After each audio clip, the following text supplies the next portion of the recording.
On this segment, we'll discuss how learning a new language can increase human capital and determine if it's actually worth learning. All that vocabulary as well. You see some people who learn more than one language, they are more likely to get accepted in a job. If there's one person who only knows one language and another person who same credentials, but that person knows a different language as well, then that person is more likely to actually get the job as well. I don't know. It's something which firms and companies actually like as well. And according to an article by the Financial Post, studies have shown that learning a language can add 10 to 15% to your wages. They just mentioned, and increase your chances of being hired. So it is statistically sort of proven as well. Yeah. So it is something which is actually worth it as well. Even in schools, there's secondary schools, there is another language that you learn, maybe Spanish or French, or any other European language. But there's a whole sort of subject dedicated to languages as well. Yeah. So we do have our first guest for this segment with us on the line this morning, Professor Katrin Kohl, who grew up in Munich, Germany, with a German father and an English mother. She has studied English and German at London University. After university, she took an interest in languages when she spent some time teaching English for business purposes in Madrid and learned Spanish also. Good morning, peace be upon you, and welcome to The Breakfast Show, Professor. Good morning. So, how has the chair of German Studies position at Newcastle University helped you further your interest in German? Right. So I'm actually a faculty lecturer at the University of Oxford. Yeah. That's a role in which I combine lecturing in German literature, examining research and administration, and I run a number of programs. I run outreach activities, and I'm in charge of admissions and teaching for modern languages students at Jesus College at Oxford University. Yeah. Okay. Apologies for that one. No problem. What advice can you give to our listeners who are also interested in learning German and taking it further in their studies? Well, I think German is a hugely important language in Europe, and I think it's always worth learning really any language and that you're interested in and that you find an interest in. And as one studies the language, one becomes much more interested in the culture. And Germany has a very rich culture in historical terms and also in contemporary terms, in philosophy, in music. I was struck, for instance, by the number of German composers that formed part of the funeral march music for the Queen. So the intersections between different nations within Europe go very deep and go very far into the past. And if you learn another language, you're also learning a huge amount about the culture, and you get to be much more interested in the culture. You talk to people, and then it really opens up a whole new world and a whole different cultural context where you also understand more about your own cultural context. Yeah, definitely. And can you tell us about the methods that you used personally to learn German, and what would you suggest to our listeners what they can use as well, and how those methods work and why they were beneficial for you? Well, I grew up, in fact, as a native speaker of German. Yeah. So I grew up bilingually with English and German. So learning German as such wasn't difficult for me, but what I think is important, that any language that you have in your background, and I think there are, for instance, in our primary schools in the UK, there are some 20% of children who have a different home language to English, and often that's not valued that much, and they simply take it for granted. And whereas if they really built on that and learnt the vocabulary and really attended to what their grandmothers or mothers or fathers or friends know in their language, then valuing that and paying attention to it and increasing your knowledge of it, what you've, as it were, got around you, is hugely important and can be hugely valuable in later life, and in your relationship with people at all times. If you're learning, and for me, learning Spanish was the challenge, and learning French. So I learned French at school, and I learned Spanish later on when I went to Spain and taught English there. And I think there's in a way three aspects to learning a language. One is learning the vocabulary, and without vocabulary you can't communicate anything. So that can be in some ways quite easy to learn, but also quite boring to learn. So there are excellent apps that you can use that help you to learn languages and that you and to learn vocabulary. And so I think that is something that one can do on one's own. Because the app gives you lots of prompts, and it will. There's one app that says that. There are lots of apps which have sort of a game aspect to it that make vocabulary learning more interesting. Definitely. And the more you expand your vocabulary, you will always be able to get across a basic message. So I found that going to Italy, for instance, just knowing certain words, you can get quite a long way with that. But if you want to take your language further, then you also need to learn some grammar to see how it all fits together. And for that, it's very, very helpful to have a teacher. But again, you can get quite a long way with what's online and with online courses. And above all, I think try and find somebody who speaks the language. You can do language exchanges. Sometimes perhaps you can get in contact with somebody who speaks German, Spanish, or whatever the language might be, and you can teach them some English and they can teach you some German, Spanish, and so on. So I think those would be ways in which I would suggest moving forward. But I do think that vocabulary learning is hugely important, but also putting it into the context of using it and seeing how it's used. So watching films can be a great way to expand your language, and you can often get them with subtitles. You can work out what are people saying. You can compare it with the subtitles and so on. Professor, with these European languages as well, you must have seen some similarities as well, isn't it, from Spanish to French and German, yes. And that must have made it a bit easier, isn't it? Yes, it makes it much easier. So I learned a bit of Latin at school, and I learned some French, and obviously those languages are very closely related. But then also, of course, in English, we have a huge range of words that come from Latin, often through French. So I think one of the really interesting things about language that I've found is if you trace back the roots of the language of the vocabulary that we have in our language and see where it comes from. And often through that, you can make words stick much better because you're kind of making those connections and seeing that it might just be a difference in pronunciation, but actually the roots of the words are the same, and that's called etymology.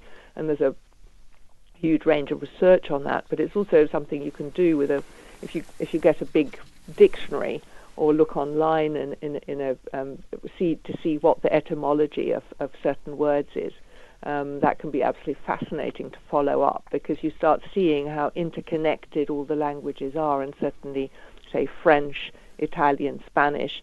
If you know some French, you can often work out what an Italian word means or a Spanish word means, and the same if you start with Spanish, then you can build on that. And I think the secret is to be as interested as you can in it, and to follow up little threads that you find interesting, because that sustains your interest then, and it makes things stick more. Absolutely. Definitely. I mean, we think the same thing as well. Professor, thank you so much for joining us this morning. It's been an absolute pleasure speaking to you. Thank you once again, and have a lovely day. Thank you. Thank you. Bye-bye. Bye-bye. Let's just quickly move on to our next guest, who is on the line with us as well, Professor Ali H. Al-Hoorie, who is an associate professor of English language, and he's based in Saudi Arabia, and completed MA degree at Essex University and his PhD at the University of Nottingham. Assalamu alaikum, peace be upon you. Good morning and welcome to the show. Good morning to you, and thank you for having me. Thank you so much for being with us this morning. Just to start off, could you tell or begin by telling our listeners how your interest in the English language actually started? My interest in learning English developed because of literature. Once you start reading literature and once you start gaining interest in literary works, there's loads of them in English, in the English language. So when I joined university, we had these literature courses, and I started delving deeper and deeper in this literature. Mm-hmm. Interesting. Now, can you tell us a little bit about on the multiple awards that you've received as well, such as the 2021 award for an invention that can sort of detect incorrect pronunciation in a second language? That's quite interesting. Yeah, so one of the most difficult aspects in learning English in particular, in comparison to other languages, is correct pronunciation. And the reason why it is difficult is that the way English words are spelled is, in many cases, very, very different from how they are pronounced. Yeah. So for many people who do not live in English-speaking countries, their only resort to learning a language is books. And so it's very easy to mislearn the pronunciation of a word because how it looks like, and keep repeating that mispronunciation for years before realizing that that's not actually the correct pronunciation. So this application that I worked on recently is based on machine learning algorithms that can detect speech using a technology called automated speech recognition technology. So this technology can detect human language, and it's to an amazing degree. For example, there are some homophones in English, like there. The word there can have different meanings in English. There is there as opposed to here. There is there as opposed to his. There is there in there are. So automated speech recognition technology can tell which there out of these options you mean from context.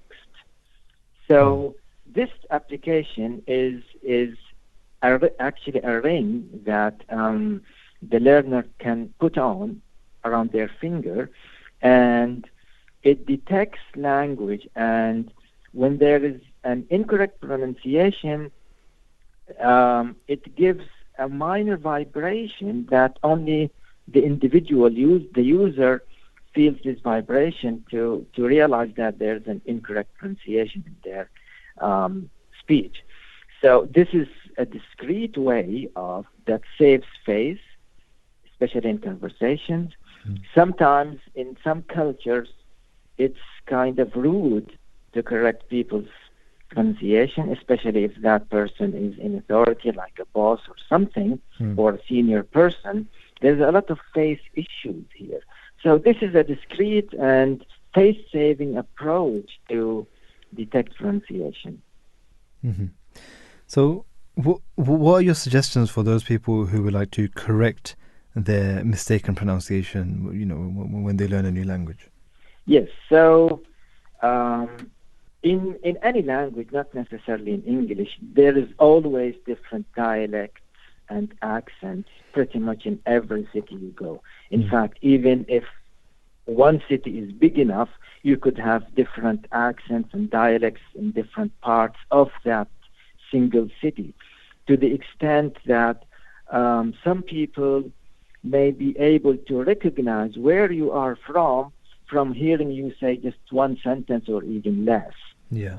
Now, for learners of a language, this can be confusing if there are so many accents and dialects in a country. And it gets even more confusing if you live in a country that doesn't speak English every day, in a foreign country. So again, your only resort is books, and in English, spelling is different from pronunciation.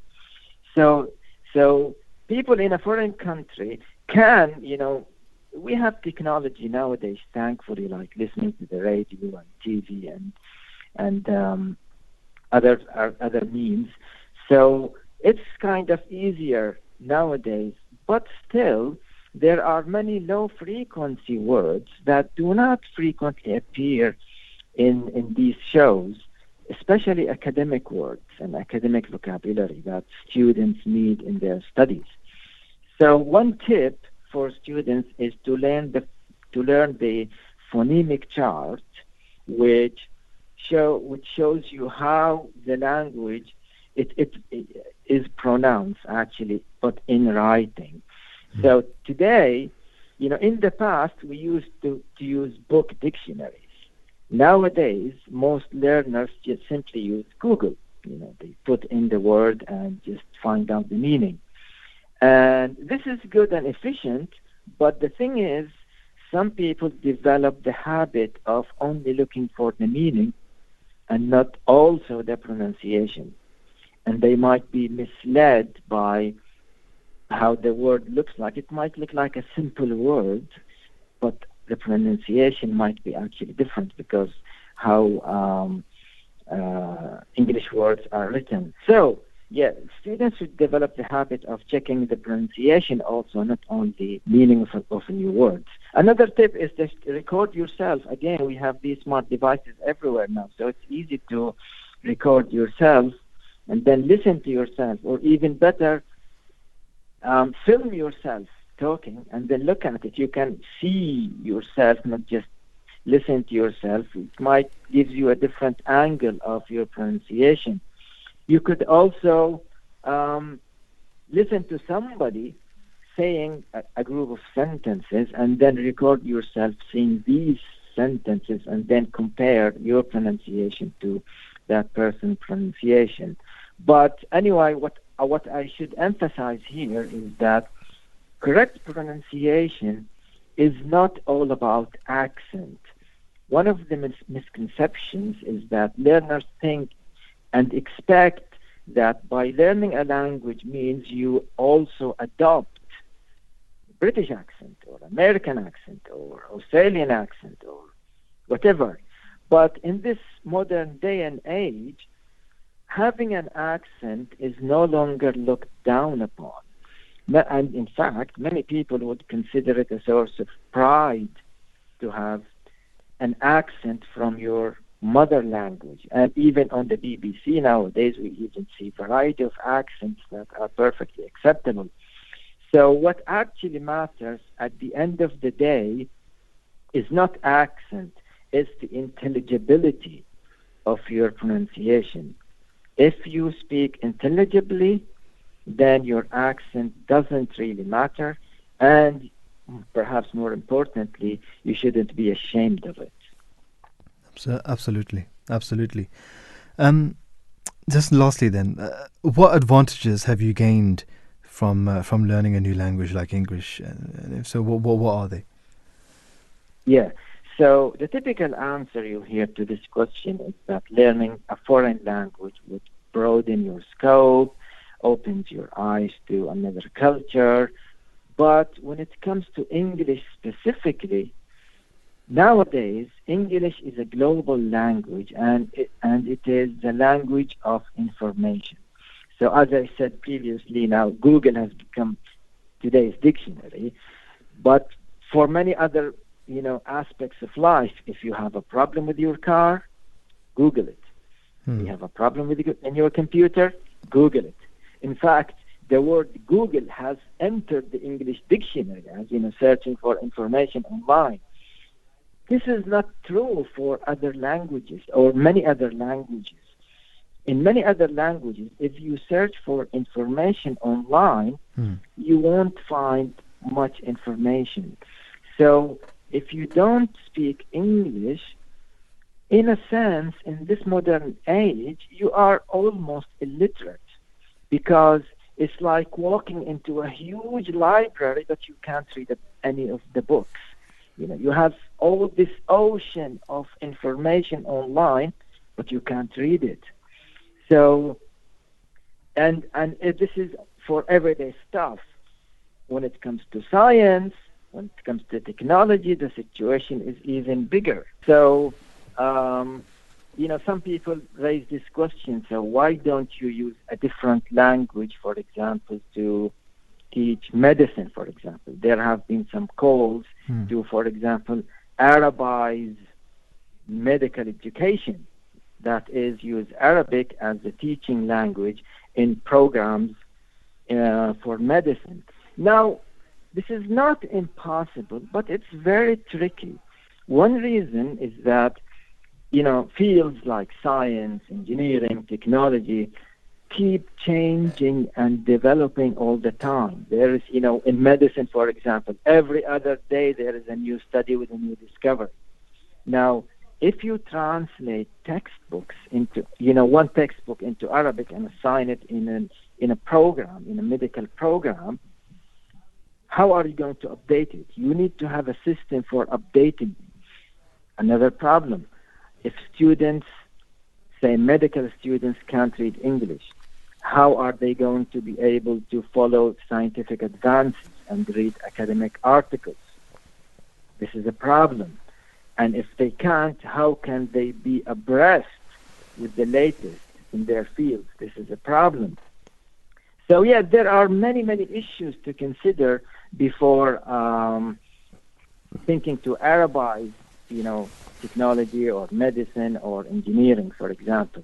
Though in Saudi Arabia, we have an entity called King Salman Global Academy for Arabic language.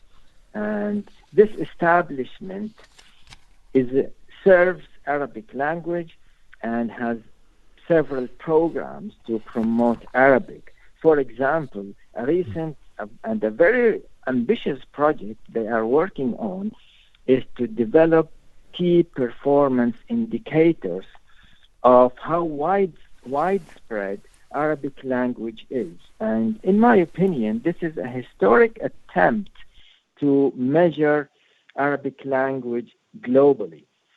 They have developed, 30 plus indicators, and they are going to implement these indicators in a group of countries, including Arab countries, non-Arab Muslim countries, and non-Muslim countries.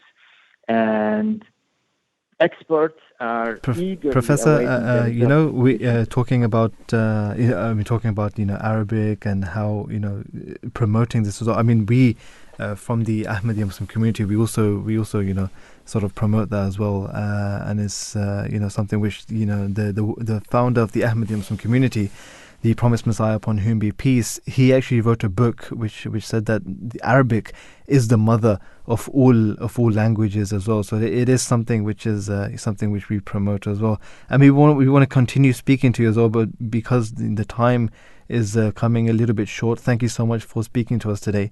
It's been an absolute pleasure speaking to you, Professor.